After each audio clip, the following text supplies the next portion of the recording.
2014 మార్చి 14 ఆ రోజు దక్షిణ భారతంలో ఒక ఉప్పెన పుట్టింది.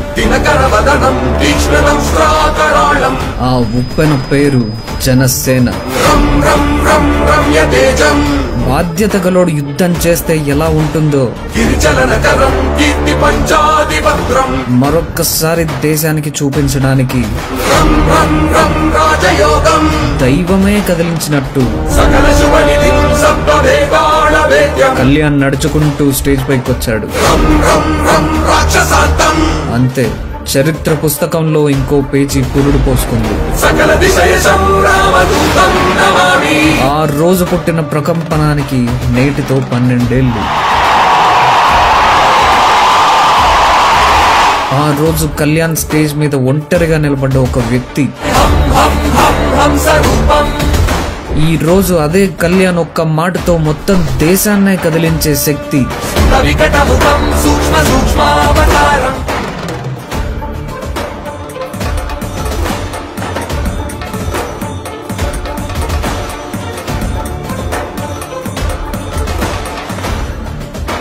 ఇల్లేమో దూరం, అసలే చీకటి గాఢాంధకారం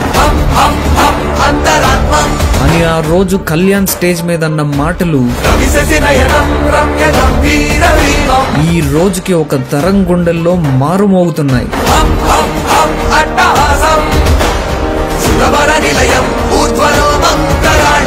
ఆ మాటలు బోర్డర్లు దాటి దేశం మొత్తం విస్తరించాలని ఉవ్విళ్ళూరుతున్నాయి.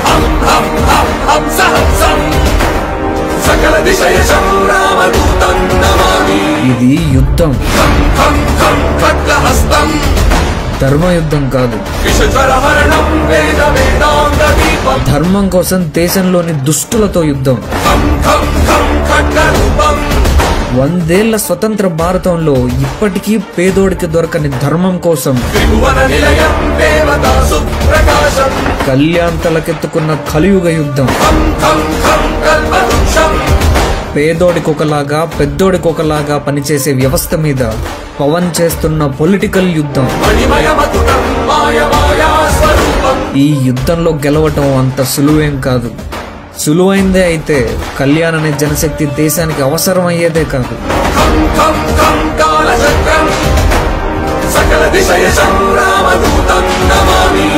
దేవుడు రాముడిగా పుట్టి కష్టాల్లో చిక్కుకుంటేనే లోకంలో దుష్ట శిక్షణ, ధర్మస్థాపన జరిగింది.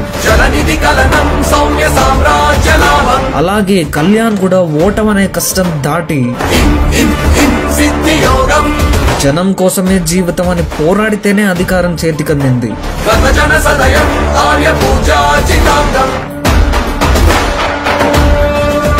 ఆ యుగంలో కడలిని దాటి సీతమని రావణుడి చెరవిడిపించే యుద్ధంలో రాముడికి వానర సైనికులు ఎంత అండగా ఉన్నారో ఈ యుగంలో ఓటమిని దాటి దేశాన్ని కలియుగ రాక్షసుల చెరవిడిపించే రాజకీయ యుద్ధంలో